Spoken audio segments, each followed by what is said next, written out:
on Arirang News.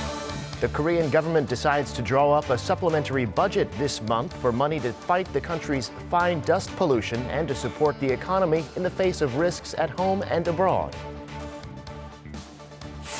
U.S. Secretary of State Mike Pompeo says he hopes President Trump and Kim Jong-un will meet again, but he also notes that the U.S. leader has not put a timeline on the denuclearization process. And Brexit drags on. Lawmakers in the UK once again vote to reject all 4 alternatives to the EU agreement proposed by Prime Minister Theresa May. They'll vote again on Wednesday. It's 4 p.m. here in Seoul. Thanks for joining us on our afternoon newscast. I'm Devin Whiting. America's top diplomat Mike Pompeo has voiced hope that the leaders of North Korea and the U.S. will meet again soon to take a big step towards denuclearization. EG1 reports. U.S. Secretary of State Mike Pompeo has reiterated that it's difficult to put a timeline on North Korea's denuclearization, explaining that talks with the regime are often, quote, one step forward, one step back.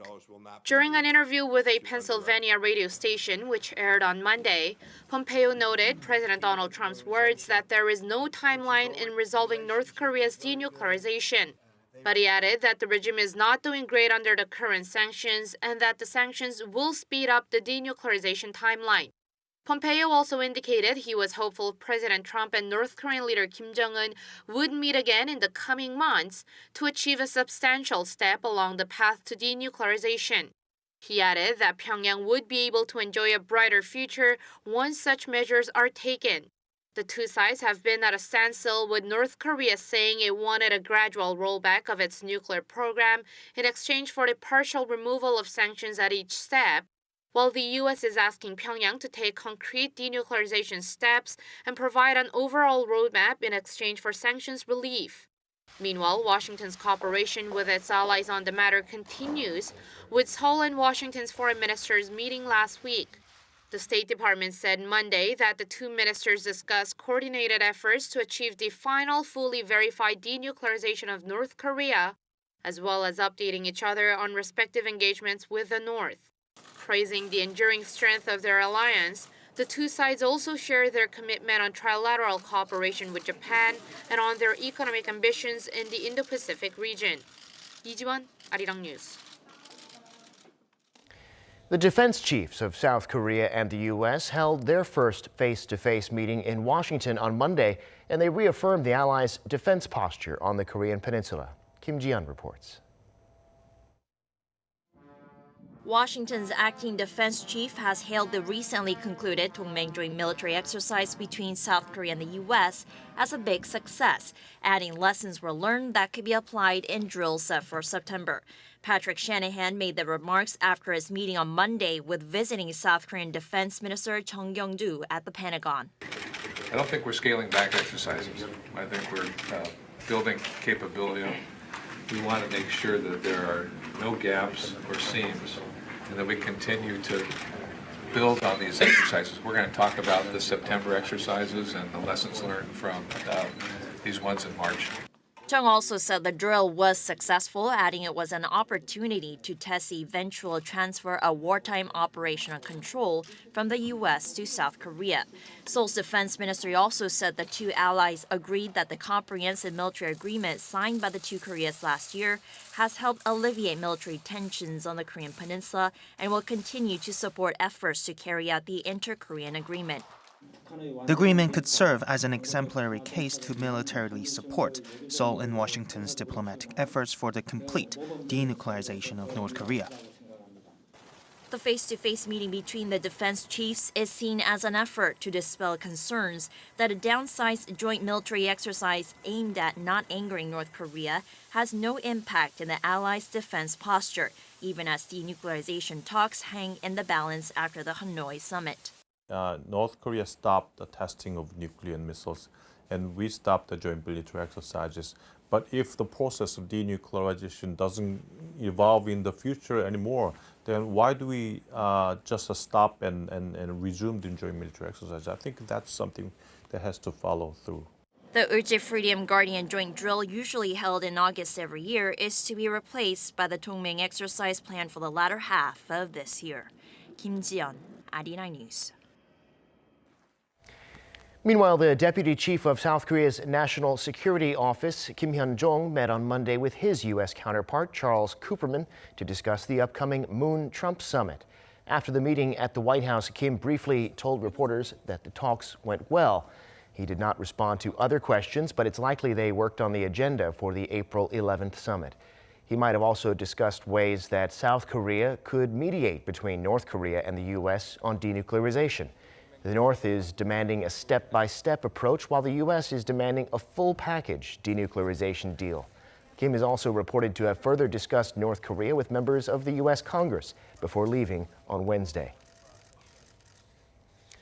North Korea's state media are reporting that Russia's Interior Minister Vladimir Kolokoltsev recently visited the regime. Watchers say this signals North Korean leader Kim Jong-un might soon visit Moscow to meet with Russian President Vladimir Putin. The state-run Korean Central News Agency says Kolokoltsev, along with other Russian officials, arrived in Pyeongyang on Monday. However, it did not include details such as why they visited or how long the officials will be staying in the north. South Korea's National Assembly has adopted a confirmation hearing report for President Moon Jae-in's pick for Oceans Minister, meaning his appointment goes ahead. Moon Sung-hyuk is the second of Moon's new cabinet nominees to get the green light. A report was adopted on Monday, too, for another nominee, Park Yang-woo, for Culture Minister. 3 more minister nominees are on the waiting list after President Moon's picks for Transport and Science Minister fell through last week over ethical lapses. But it's a tough road ahead for Moon's picks for Unification and SME Minister. Unification Minister nominee Kim Yeon-chul has come under fire for making controversial and pro-North Korea remarks in the past, and SME Minister nominee Park Young-sun for refusing to submit documents necessary for the hearing, as well as ethical lapses. Although hearing reports are not mandatory to appoint cabinet ministers, going ahead with their appointments without them would likely make political tensions worse. We're just a day away from the April 3rd parliamentary by-elections, and candidates are in their final push to win votes. Official campaigning will end at midnight, and the party's leaders are taking to the streets today to campaign for their candidates and to solidify their support base. The districts up for grabs are in the country's southeast, Changwon Seongsan and Tongyeong Gosang in Gyeongsang-namdo province. Polling stations in the 2 constituencies will be open tomorrow between 6 a.m. and 8 p.m. Korea time. The by-elections are expected to serve as a barometer of public sentiment in this traditionally conservative province ahead of next year's general elections. President Moon says boosting exchanges with ASEAN countries could be the key to reviving the tourism industry. He was speaking Tuesday at an annual conference in Incheon, bringing together around 150 government officials and experts in tourism. It was President Moon's first time at the event as a gesture of support for the industry. He said the special summit with ASEAN nations in November will open doors for attracting tourists from other Asian countries. And pointing to the popularity of K-pop, K-dramas, and K-beauty, the president said South Korea is a country with immense potential. But to offer better service to visitors, he emphasized the need to build relevant infrastructure by combining mobile and information technology. Speaking of tourism, spring is here, so the Korean government is offering a range of options for short getaways as part of its Spring Travel Week. Under the theme of villages, the Culture Ministry and the Korea Tourism Organization are inviting people to take part in one of 5 special group tours, including trips to the Gwangju Radiating Youthfulness Village in the southwest and Kosong Wangguk Village in Gangwon-do province. Starting today, people can register online with a personal story explaining why they should be selected for the special spring travel programs. The 2019 Spring Travel Week begins on April 27th and runs until May 12th.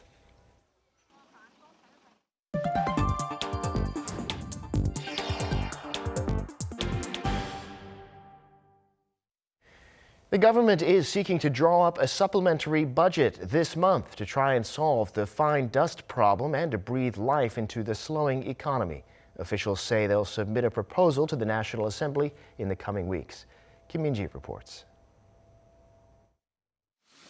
A supplementary budget is in the works. During a meeting between the ruling Democratic Party, the government, and the Blue House on Tuesday, the three sides agreed on the need for an extra budget to address fine dust pollution and the slowing economy. While we'll actively prepare for the extra budget, the Parliament has passed a number of bills related to fine dust pollution, which has allowed us to take new measures to address the issue. The IMF has proposed that South Korea draw up a supplementary budget citing downside factors. We will take all these into account. The core focus of the extra budget is aimed at tackling the fine dust issue. The government plans to increase infrastructure that can measure and monitor fine dust levels, as well as devise ways to reduce emissions. Another portion of the budget is expected to be set aside to tackle downside economic risks. The officials noted that international organizations have slashed their global growth forecast, and there has been a slowdown in the country's exports and investments over the past couple of months. Although some economic data shows improvements, there are still areas of concern, like exports or industrial output. The government needs to put in all efforts to revitalize the economy. We will make all efforts to support key manufacturers that are in midst of a slowdown. The participants also discussed ways to provide assistance to the southeastern city of Pohang that was hit by a magnitude 5.4 earthquake in 2017, which caused $70 million worth of damage. The government said it will look over the measures implemented so far, as well as stipulate further support and fact-finding measures. A recent investigation said that the quake was probably triggered by an experimental geothermal power plant. The government also vowed to use the extra cash to create jobs and help regions designated as crisis zones. I ask for thorough preparations in regards to assistance for the quake. I also hope the government considers extending the designation of industrial crisis zones, which expires this week, to breathe life into these cities so that residents in these areas will still be eligible for subsidies. The details of the extra budget will be decided through close consultations between the three sides, with the government planning to submit the proposal to the National Assembly before the end of April. It would be the third extra budget of the Moon Jae-in administration. The exact figure is yet to be decided, but it's not likely to reach the $8 billion that the IMF had proposed to achieve the country's growth target of 2.6 to 2.7% for this year. Kim Min-ji, Arirang News.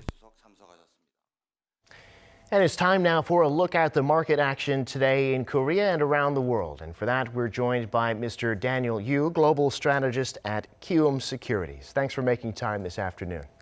Thank you for having me.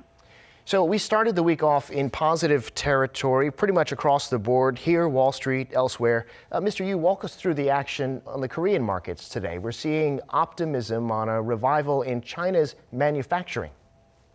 Yes. Over the weekend and on Monday, the Chinese PMI numbers were released by the National Bureau of Statistics as well as Caixin Index. If you look at the number, that it came out at 50.5 from the National Bureau of Statistics of Manufacturing PMI, which is much higher than the previous month of 49.2 and the market forecast of 49.6.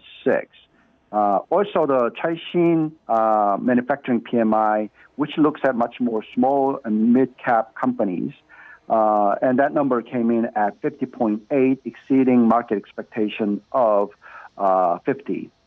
So all in all, it seems that the economy seems to be rebounding, and that has resulted into a positive implications for most of the Asian countries, including Korea.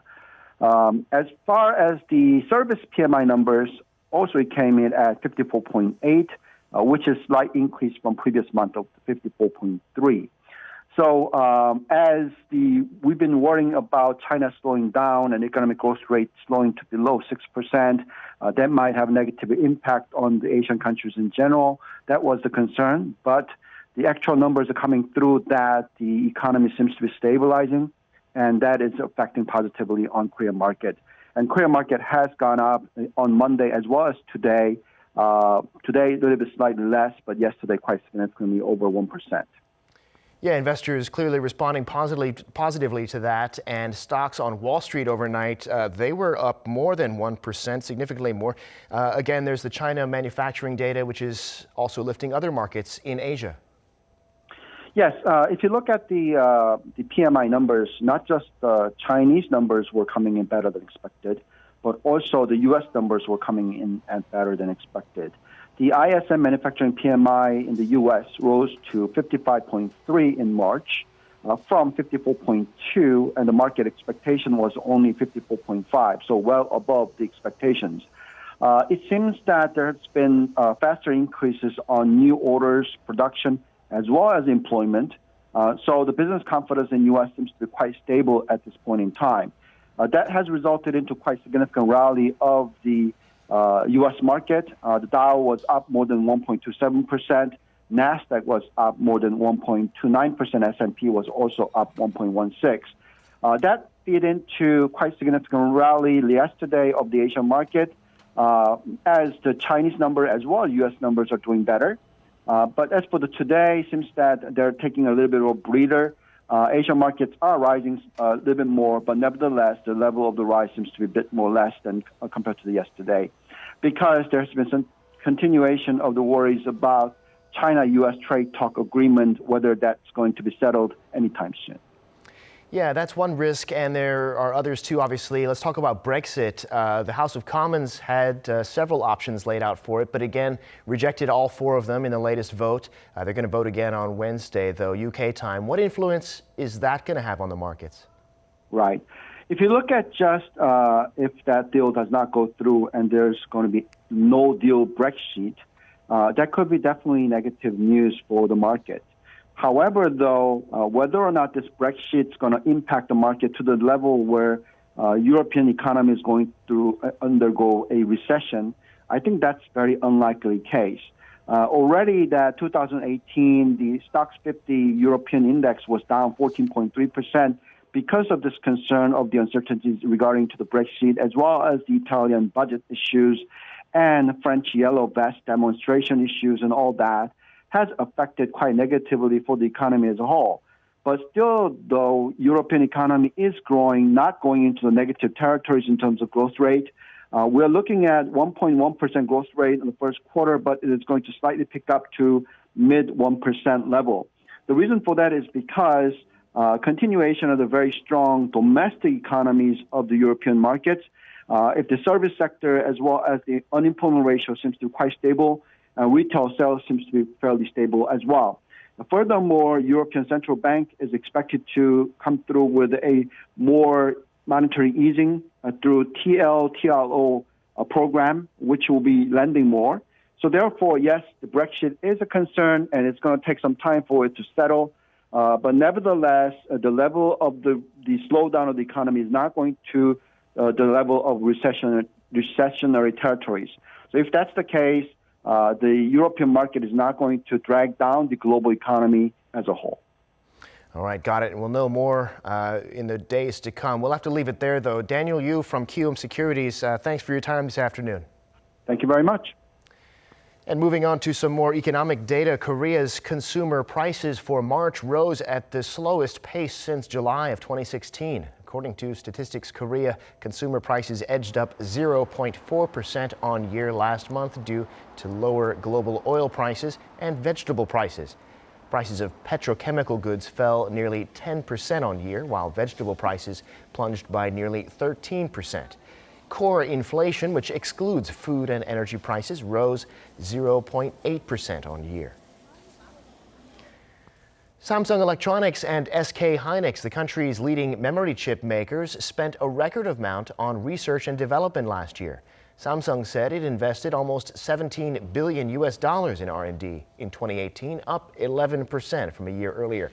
SK Hynix spent almost $3 billion on R&D activities, marking the third straight year that it's pumped over $2 billion into R&D. Both memory chip makers said their R&D focused on dynamic random access memory chips and inventing new products. More than 6 out of 10 adults here in Korea say they're interested in using 5G mobile communications.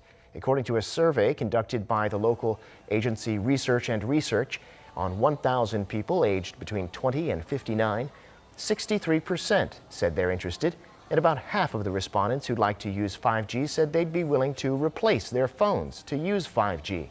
The respondents also said the thing they're looking forward to the most is high-speed and ultra-high-definition videos, and that the company they trust the most to run a stable and secure 5G network is SK Telecom. Competition for jobs at Korea's biggest companies is notoriously intense. Some might wonder what kind of salaries they're competing for. Well, a survey finds the highest-paying companies are in the oil refinery business and finance. Our Ko Ryun-hee has the details. The average salary at 13 firms among South Korea's top 100 companies based on market capitalization marked around $88,000 last year. This is according to a survey released on Tuesday by online job search portal Job Korea. It said the analysis was based on 80 firms among the 100. Companies in the oil refinery and finance industry made up the top spots. Seoul Corporation, a petroleum and refinery company, paid the most, with its average salary coming in at around $121,000. Merit Securities was second with around $119,000. A global energy and chemical company, SK Innovation, was third. Samsung Electronics was sixth with the average of $105,000. The report also showed a gender disparity when it came to pay. Men received an extra $28,000 on average last year compared to women. A separate report by Job Korea released last December showed that job seekers are most interested in the salary they can receive when choosing a job. Around 1,200 university students were surveyed on what companies they want to work for among the 100 top firms by sales. The most popular reasons to work for specific companies were the size of salary, extra benefits, working environment, and the firm's image. Ko Ryun-hee, Arirang News. The city of Seoul plans to introduce a new app for taxis that'll use GPS to calculate distances and fares. The city will soon submit the details to the government's new regulatory sandbox for review. The Seoul Hybrid Tax App Meter was developed by Korea Smart Card, a company that operates card payments for taxis. The regulatory sandbox system will give the company an exemption from regulations during development and testing. And if approved, the city plans to apply the app to 7,000 taxis for 2 years starting in June. With just 11 days to go until Britain is scheduled to leave the European Union, British MPs have once again failed to break the political stalemate over Brexit. Our Hong Yu with the latest. Britain's parliament once again rejected all 4 indicative motions as alternatives to Theresa May's thrice-rejected Brexit deal. This means the second round of indicative votes failed to find a way out of the country's political deadlock. 4 options have been tabled by MPs and they could vote on multiple choices. The options including a customs union that calls on the government to ensure a permanent and comprehensive UK-wide customs deal with the EU. That was the motion that came closest to passing, losing by a mere 3 votes. Others rejected were the options known as Common Market 2.0, Confirmatory Public Vote, the motion that got the most support with, but lost by 292 votes to 280, and Parliamentary Supremacy aimed at allowing Parliament to block a no-deal Brexit. The opposition Labour Party was open about its support for the customs union option and the confirmatory referendum option. It said it has long supported a customs union, calling it a vital component of any deal that will protect manufacturing in the UK. With the clock ticking toward a no-deal, hard Brexit, the next step could possibly mean yet another vote on Prime Minister May's Brexit deal. Hong Yu, Arirang News. Fine dust pollution is in the headlines here in Korea almost every day. Some good news today, though. Local researchers have found some more plant species that can help improve air quality when grown indoors. Park Se-young has more. Growing these plants indoors can help improve air quality. According to a 4-year study by the Rural Development Administration, the Guyana chestnut tree, also known as the money tree, was the most effective at removing fine dust. It was followed by spear flowers, sago palms, staghorn ferns, and lemon cypress trees. Through experiments completed in a 20-square-meter room with 55 milligrams of ultrafine particles per cubic meter, the researchers found that growing 3 to 5 of these plants can reduce fine dust concentrations by 20% over a 4-hour period. They also found that plants that have leaves with wrinkle backs were more effective against air pollution. We thought plants with fine hairs would be good, but too many fine hairs made the plants rather ineffective. Instead, it seems more fine dust was absorbed by wrinkled leaves. Having these plants at home can provide a safe way to improve air quality. Humidifiers are hard to clean and come with risks of bacteria, so I decided to grow plants. They purify and humidify the air, which is good for homes with children. For the growth and purifying effect of plants, it helps to wipe the upper surfaces of leaves for photosynthesis while leaving the lower surfaces as they are. Also, a vertical garden system or bio-wall was found to be about 7 times more effective at air purifying than individual plant pots. The Rural Development Administration also recommends the Spanish moss, common ivy, and bamboo palm for purifying air at home. Park Se-young, Arirang News.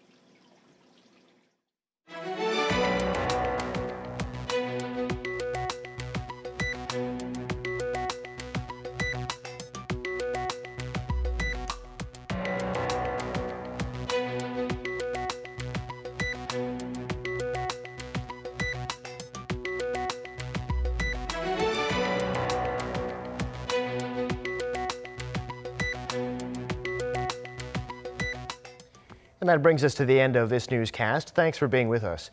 More live news coming your way at 7 p.m. Korea time. Bye for now.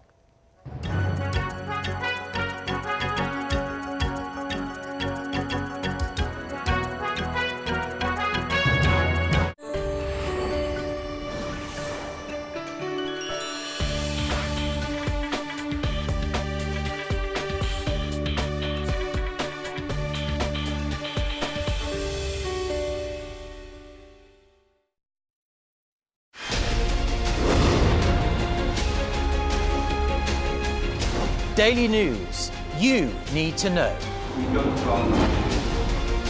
Breathing life into